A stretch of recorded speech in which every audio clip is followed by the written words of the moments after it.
Olá, eu sou o professor Rodrigo, do Instituto Federal da Bahia, Campus Ilhéus, e desenvolvo um projeto de ensino apoiado pela Pró-Reitoria de Ensino, que tem como título Virtualidade e Mediação Tecnológica no Ensino de Filosofia e Sociologia, que tem como objetivo oferecer conteúdo, discussões, debates, reflexões referentes à área de Filosofia e Sociologia no contexto de suspensão das aulas presenciais. Hoje nós iremos discutir um pouco sobre o período helenista da filosofia e o seu ideal do bem viver e da moderação. O período helenista é o período caracterizado pelas conquistas do imperador Alexandre o Grande e o Império Macedônico e tudo o que isso representou para a polis grega, para a vida dos gregos em sociedade e para a reflexão política, ética dos filósofos em particular. Nós não nos deteremos no período macedônico em maiores detalhes e já remeto aqui a algumas escolas ou correntes de pensamento do período que se destacam e que procuram ensinar a sabedoria, a virtude ou como ser feliz em um mundo que se apresentava como injusto e mau. Entre essas escolas, a primeira que eu menciono é o estoicismo, fundado por Zenão, que é um de seus principais nomes. E o estoicismo é uma corrente de pensamento que defendia que a felicidade equivale ou se identifica com a virtude, mas entendendo a virtude como a tranquilidade e a autossuficiência. O que o estoicismo defendia é que nada do que acontece no mundo exterior, nada do que acontece no mundo pode ou deve afetar a nossa tranquilidade. Por isso, defendiam o ideal da autarquia ou o ideal da o ideal da autarquia e o ideal da imperturbabilidade, que é o ideal da tranquilidade e autossuficiência. Nada do que acontece, de bom ou de ruim, no mundo pode perturbar a tranquilidade e a sabedoria que o sábio, que o filósofo possui dentro de si. Portanto, o estoicismo ensinava que nós não devemos nos perturbar por qualquer coisa de boa ou de ruim que porventura nos aconteça.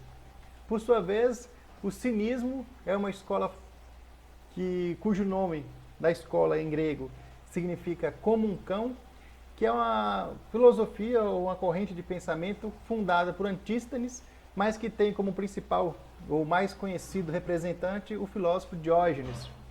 Diógenes e o cinismo, de maneira geral, defendem o desprezo aos bens materiais e às convenções da sociedade de maneira geral. E ele tanto acreditava nesse desprezo que o vivia de maneira prática e o vivia de maneira, por assim dizer, encarnava em sua vida esse ideal. O Diógenes não possuía nenhuma residência, não possuía casa, nem bens materiais e vivia na rua junto com os cachorros. Como um cão significa uma vida simples, uma vida sem convenções, sem as convenções da sociedade e sem os desejos de riqueza que são próprios da vida social. Então o cinismo é uma escola que defende que a felicidade reside na simplicidade de uma vida de desprezo aos bens materiais. Por sua vez, o epicurismo é uma escola, ou foi uma escola cujo principal representante foi o seu fundador, Epicuro, que defendia que o bem supremo ou a felicidade reside no prazer.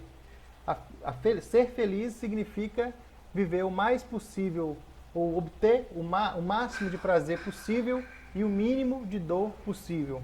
Quanto mais prazer, mais feliz se é, quanto menos dor, mais feliz se é também. É claro que prazer para Epicuro não significa o mesmo que prazer para nós. Prazer está ligado para ele à saúde do corpo e do espírito, e isso sempre tendo em vista o ideal da moderação, o ideal da tranquilidade e do sossego. Prazer é aquilo que nos deixa tranquilos ou sossegados ou imperturbáveis, seguindo aproximadamente o ideal de todas as escolas helenistas de defender a imperturbabilidade. Epicuro, além disso, defendia o ideal do viver escondido, que em outras palavras significa o ideal de acordo que defendido pelo filósofo de que não deveríamos nos expor à vida pública, não deveríamos nos expor aos negócios públicos, preferindo uma vida tranquila, calma, sossegada, sem nenhum tipo de distúrbio dessa natureza, de preocupação dessa natureza. Como eu disse, então, a sua filosofia é centrada na busca pelos prazeres, mas prazeres para ele não significa o mesmo que nós. Prazer significa aqui aquilo que nos traz sossego, aquilo que nos traz tranquilidade. De acordo com isso, ele dividia os prazeres em prazeres naturais e necessários, não naturais e necessários, não naturais e não necessários. Então, os prazeres naturais e necessários seriam aqueles prazeres que se referem à satisfação das necessidades elementares de nosso corpo. Então, por exemplo, quando eu estou com sede, eu sinto prazer em beber água, isso é um prazer natural e ao mesmo tempo necessário. A fome é um prazer natural e também necessário, assim como todas as outras necessidades fisiológicas do corpo. Os prazeres não naturais e necessários, eles referem-se aos prazeres que dizem respeito não propriamente ao comer como tal, mas ao comer bem. Então, comer é uma necessidade fisiológica, mas comer uma comida requintada é uma necessidade artificial ou não natural. Então, comer uma comida requintada, beber um vinho ou uma bebida sofisticada, são prazeres que são necessários, mas não naturais. Porque residem ou constituem uma espécie de excesso em relação ao prazer natural de comer e beber. E por fim, os prazeres não naturais e não necessários são os prazeres que se referem àquilo que é completamente artificial, como é o desejo, como é o caso do desejo de imortalidade, a vaidade, a honra, desejos movidos simplesmente pelo orgulho ou pela vaidade, o desejo de riqueza, o desejo de imortalidade, como dito, são prazeres que então considerados por ele como não naturais e não necessários.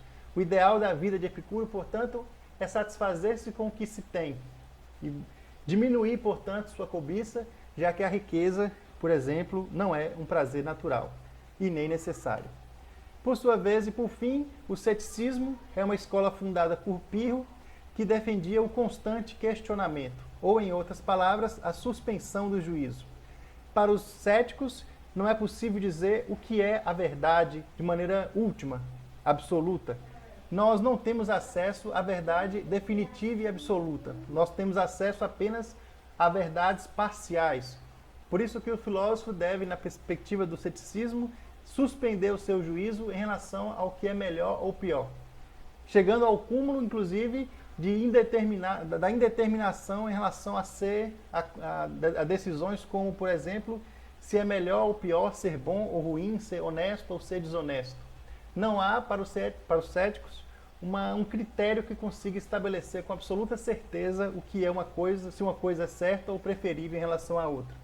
O que o ceticismo defende, portanto, é que nós precisamos manter em constante questionamento nossas opiniões e decisões e nossas concepções do mundo, já que nenhuma delas tem garantia de completa certeza e de completa verdade.